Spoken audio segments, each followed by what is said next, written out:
Welcome to my channel. நம்ம சேனலில் இன்றைக்கி ரொம்பவே சூப்பரான டேஸ்டான ரோட்டு கடை கார சட்னி தாங்க எப்படி செய்கிறதுன்னு பார்க்க போகிறோம்.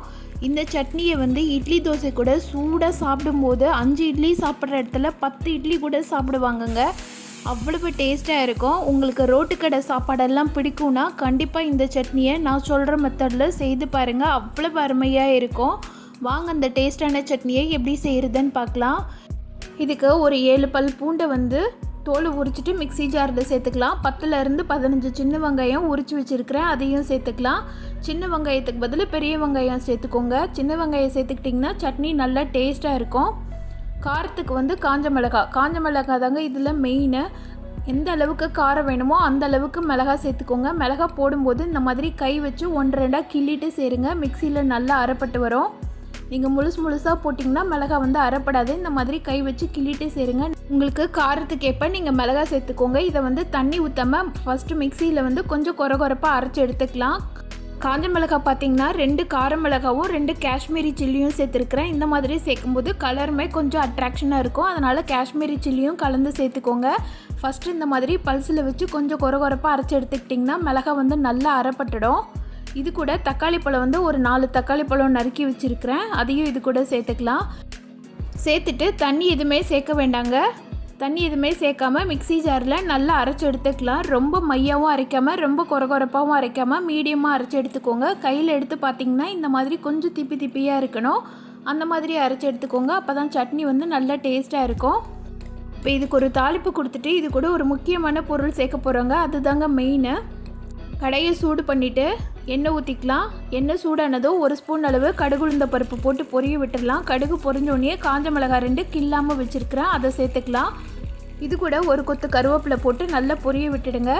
கருவேப்பிலை கடுகு எல்லாமே நல்லா பொரிஞ்சு வந்தோடனே நம்ம அரைச்சி வச்சுருக்கிற சட்னியை சேர்த்துக்கலாம். சட்னி சேர்த்துட்டு மிக்ஸி ஜாரில் கொஞ்சமாக தண்ணி ஆட் பண்ணி சேர்த்துக்கலாம். தண்ணி ஆட் பண்ணோடனே சட்னியோட அளவு தண்ணியாக இருக்கணும். அதனால் எக்ஸ்ட்ராவாக ஒரு 1.5 டம்ளர் அளவு தண்ணி சேர்த்துக்கிறேன். இந்த சட்னி நல்லா கொதிக்க வச்சுட்டு அது கூட நம்ம ஒரு பொருள் சேர்க்க போகிறோம். அது சேர்க்க சட்னி பார்த்திங்கன்னா இன்னுமே நல்லா திக்காகி வந்துடும். இப்போ சட்னியை நல்லா கிளறி விட்டுடுங்க. இந்த டைமில் உப்பெல்லாம் சரியாக இருக்கான்னு சொல்லி செக் பண்ணிக்கோங்க. சட்னி இந்த அளவுக்கு நல்லா கொதிச்சு வரணும். எந்த அளவுக்கு தண்ணியாக இருக்குது பாருங்கள். இந்த மாதிரி கொதிச்சு இருக்கும்போது புளிக்காத மாவு, வீட்டில் இட்லி தோசைக்கு மாவு ரெடி பண்ணி வச்சுருப்போம்ல, அந்த மாவு ஒரு கரண்டி எடுத்து இது கூட சேர்த்துக்கோங்க. இது தாங்க இதோட டேஸ்ட்டை இன்னுமே இன்க்ரீஸ் பண்ணி கொடுக்குறது. இது சேர்த்தோன்னே லைட்டாக திப்பியாக நிற்கிற மாதிரி இருக்கும். இது சட்னி கொதிக்க எல்லாமே நல்லா மிக்ஸ் ஆகி வந்துடும். இது ரொம்ப திப்பியாக இருக்கிற மாதிரி இருந்ததுன்னா கரண்டி வச்சு நல்லா கிளறி விடுங்க. கரண்டியில் கிளற தெரியாது அப்படின்றவங்க விஸ்கு வச்சு நல்லா கிளறி விட்டிங்கன்னா மாவெல்லாம் நல்லா கரைஞ்சி வந்துடும். மாவு ரொம்ப கெட்டியாக இருந்ததுன்னா ஒரு கிண்ணத்தில் தண்ணி ஊற்றி கரைச்சிட்டு அதுக்கப்புறமா சேருங்க. இந்த மாதிரி விஸ்கு வச்சு கரைச்சிங்கன்னா கெட்டியாக இருக்கிறதெல்லாம் நல்லா கரைஞ்சி வந்துடுங்க. கரண்டியை விட விஸ்கு வச்சு கரைக்கும் போது ரொம்ப ஈஸியாக கரைஞ்சிரும். மாவு சட்னி ஃபஸ்ட்டு நல்லா ஒரு கொதி நல்லா கொதிச்சு வந்ததுக்கப்புறமா தான் நீங்கள் மாவு சேர்க்கணும். நீங்கள் கடையிலெல்லாம் இட்லி தோசை கடையிலெல்லாம் பார்த்துருப்பீங்க, சட்னி குறைஞ்சிச்சுன்னா கொஞ்சமாக மாவு எடுத்து கரைச்சி கொதிக்க விட்டு இறக்கிடுவாங்க. அதுதான் நல்லாவே டேஸ்ட்டாகவும் இருக்கும். இது தாங்க இந்த ரோட்டு கடை சட்னியோட சீக்ரெட்டு. மாவு சேர்த்ததுக்கப்புறமா நல்லா 2 கொதி வரணும். இந்த மாதிரி நல்லா நுரைச்சி வரணும். நுரைச்சி வரும்போது நல்லா கிளறி விடுங்க.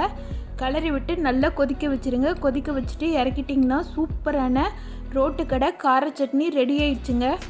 இதுக்கு காரம் கொஞ்சம் தூக்கலாக போட்டு சாப்பிட்டிங்கன்னா சும்மா அப்படி இருக்குங்க. நல்லா சுட பஞ்சு மாதிரி இட்லி வச்சுட்டு இந்த சட்னியை தொட்டு சாப்பிடக்கூடாதுங்க. இந்த சட்னியை இந்த மாதிரி இட்லி மேலே ஊற்றி நல்லா பிசைஞ்சு சாப்பிட்டு பாருங்கள். ஆஹா, அவ்வளவு அருமையாக இருக்குங்க. இந்த மாதிரி சட்னி காலையில் பிரேக்ஃபாஸ்ட்டுக்கு செய்து கொடுத்திங்கன்னா பிரேக்ஃபாஸ்ட்டே வேண்டான்னு சொல்கிறவங்க கூட 10 இட்லி சாப்பிட்டுட்டு போவாங்க. அந்த அளவுக்கு டேஸ்ட்டாக இருக்கும்.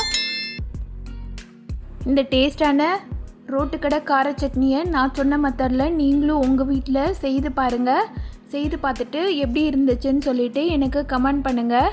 இந்த வீடியோ பிடிச்சிருந்ததுன்னா இந்த வீடியோக்கு லைக் பண்ணி சேனலை சப்ஸ்கிரைப் பண்ணாதவங்களாம் சப்ஸ்கிரைப் பண்ணிக்கோங்க. Thank you friends.